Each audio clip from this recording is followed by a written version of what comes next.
रात का सन्नाटा चारों ओर फैला हुआ था। ट्रक हाईवे पूरा सुनसान था। चारों ओर ठंड से हाड़ कपा देने वाली ठंड चल रही थी। हाईवे के चारों ओर घना जंगल था। उसी हाईवे पर एक मर्सिडीज दौड़ रही थी। उसमें 3 लोग सवार थे, राहुल, निधि और उनकी 10 साल की बेटी तानिया। राहुल अपने दोस्त सैफ के घर ईद की पार्टी में शामिल होने के लिए गया था और पार्टी करके घर लौट रहा था। निधि ने मुस्कुराकर ड्राइव करते हुए राहुल से कहा, कुछ भी कहो राहुल, आज तो ईद की पार्टी में मजा आ गया। हाँ, मेरा दोस्त बहुत ही बिंदास और हंसी मजाक करने वाला व्यक्ति है। मैंने देखा उसके घर पर शहर की एक से एक बड़ी हस्ती थी, मगर फिर भी वो उन सबको इग्नोर करके हमें इम्पोर्टेंस दे रहा था। हाँ, देगा क्यों नहीं, आखिर मेरा दोस्त जो है। सच में राहुल, अमेरिका से इंडिया लौटकर बहुत अच्छा फील हो रहा है। वैसे तुम्हारा दोस्त सचिन अभी तक नहीं आया अमेरिका से?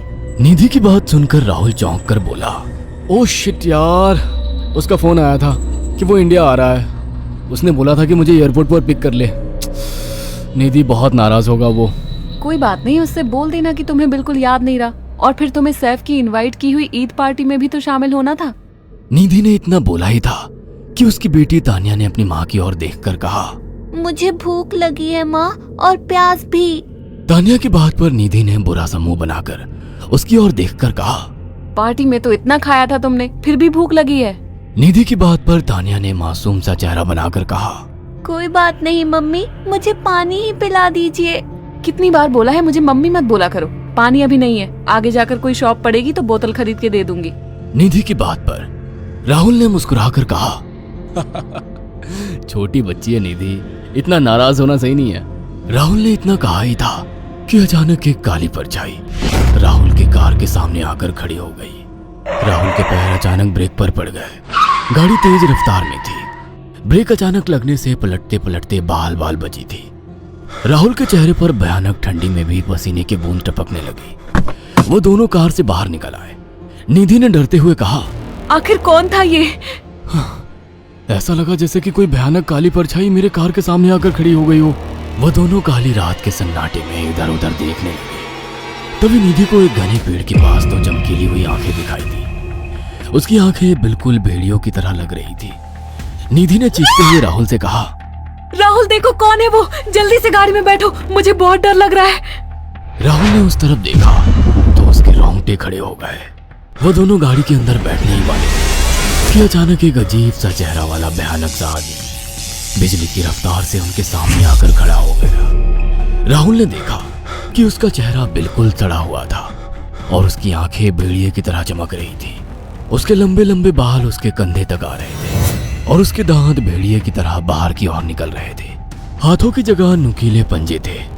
राहुल को देखकर अजीब से अंदाज में हंसने लगा, मगर जैसे ही राहुल की नजर उसके कपड़ों पर गई, राहुल की आंखें फटी की फटी रह गई। वो हकलाते हुए बोला, भाईजान, भाईजान, मुझे माफ कर दो, मुझे छोड़ दो। राहुल ने इतना कहा ही था कि अचानक उस अजीब से देखने वाले भयानक आदमी ने अपने पंजों से राहुल की गर्दन कसकर पकड़ ली और एक ही सेकंड में उखाड़ कर जमीन पर फेंक दी। राहुल के धड़ से लाल रंग का खून का फुहारा फूट पड़ा। इस भयानक मंजर को देखकर निधि के गले से एक जोरदार चीख निकल गई। निधि इससे पहले भागती कि अचानक उस भयानक दिखने वाले आदमी ने निधि को पकड़ लिया और अपने नुकीले पंजे उसके पेट में गड़ा दिए और उसकी अतड़ियां बाहर निकाल दी। निधि की एक दिल दहला देने वाली चीख सन्नाटे को चीर गई। अचानक हवा का एक बवंडर उठा और वो भयानक सा दिखने वाला व्यक्ति देखते ही देखते बवंडर के साथ गायब हो गया। तानिया ने डरते डरते निधि के मोबाइल से पुलिस और सैफ को बुला लिया और कुछ ही देर में वहां चारों ओर पुलिस की गाड़ियां थी। पुलिस ने राहुल के दोनों दोस्त सैफ और सचिन को वहीं बुला लिया। इंस्पेक्टर अर्जुन ने दोनों से कहा, मैंने ऐसी हत्याएं अपने करियर में कभी पहले नहीं देखी। ये काम तो ना किसी जानवर का लगता है, ना ही किसी इंसान का। सचिन कपकपाती हुई आवाज में बोला, आप कहना क्या चाहते हैं? कुछ कह नहीं सकता। जिस किसी ने भी इन दोनों को मारा है उससे एक बात तो साबित होती है कि वो इन दोनों से हद से ज्यादा नफरत करता था।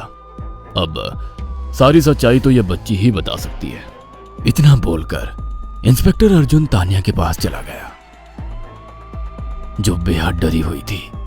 तानिया ने आंखों देखी सारी घटना इंस्पेक्टर अर्जुन को बता दी। तानिया की बात सुनकर इंस्पेक्टर अर्जुन कंफ्यूज चेहरा लेकर मोबाइल पर किसी से बात करने लगे। सचिन इंस्पेक्टर के पास आ गया और सैफ भी डरता हुआ इंस्पेक्टर अर्जुन के पास आकर बोला, क्या हुआ इंस्पेक्टर? तानिया ने क्या बताया? उसने जो बताया वो काबिले यकीन नहीं है। उसकी बात पर किसी भी तरह से यकीन नहीं किया जा सकता। फिर भी कुछ तो बताया इंस्पेक्टर। हाँ, उस बच्ची के मुताबिक एक भूत ने निधि और राहुल को बड़ी बेदर्दी से मारा है।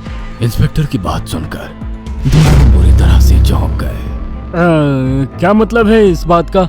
बच्ची बेहद डरी हुई है। हम आगे की तफ्तीश जारी रखेंगे। निधि और राहुल तो चले गए, अब तानिया को मैं रख लूंगा। नहीं, राहुल मेरा अच्छा दोस्त था। तानिया अब मेरे साथ रहेगी। देखिए, बच्ची के माँ बाप अब इस दुनिया में नहीं है और आप दोनों भी शादीशुदा है। मुझे नहीं लगता कि आप दोनों बच्ची की सही से देखभाल कर सकते हैं। मेरी कोई औलाद नहीं है। मैंने अपनी पत्नी को फोन कर दिया है, वो भी IPS ऑफिसर है। ये बच्ची आज से मेरे साथ रहेगी। उसका मासूम चेहरा मेरे दिल में उतर गया है। अब तुम दोनों जा सकते हो। पूछताछ के लिए मैं जब भी तुम्हें बुलाऊं तुम दोनों आ जाना। इंस्पेक्टर ने ये बात बोली ही थी कि अचानक वहां पर मौसम बदल गया। चारों ओर काली घटाएं छा गई और एक भयानक बवंडर उठा और देखते ही देखते सब पुलिस वालों के सामने वो भयानक चेहरे वाला आकार सबके सामने खड़ा हो गया। उसको देखकर सबके रोंगटे खड़े हो गए। देखते ही देखते उसने अपने भयानक पंजे सैफ की आंखों में डालकर उसकी आंखें निकाल ली। सैफ ने चीखते हुए वहीं दम तोड़ दिया। उस भयानक आदमी को देखकर सचिन उसके पैरों पर गिर गया। तुम तो भाईजान से कपड़े पहने हो। मैं समझ गया, तुम भाईजान हो।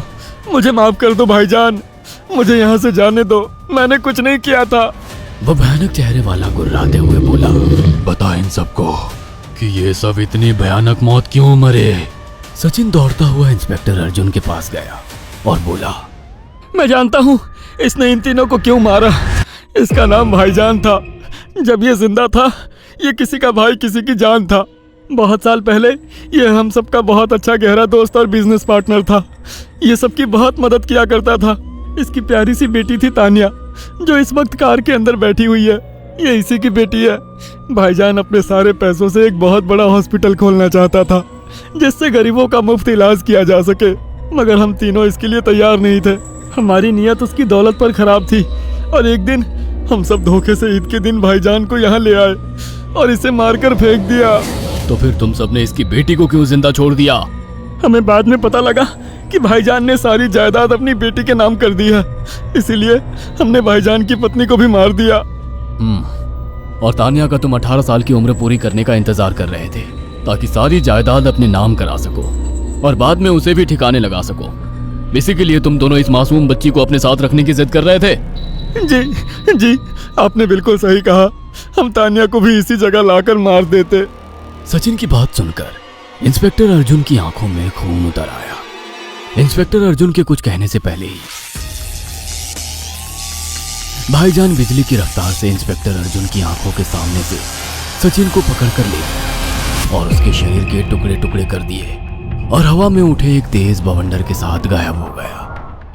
सारी घटना इंस्पेक्टर अर्जुन की आंखों के सामने हुई थी। तानिया को इंस्पेक्टर अर्जुन और उसकी पत्नी ने अपनी बेटी की तरह पाला। अगर आपको हमारी ये कहानी पसंद आई हो तो इसे लाइक और शेयर करना ना भूलें। साथ ही ऐसी और नई कहानियों के अपडेट्स पाने के लिए हमारे चैनल अक्षु टीवी को जरूर सब्सक्राइब करें।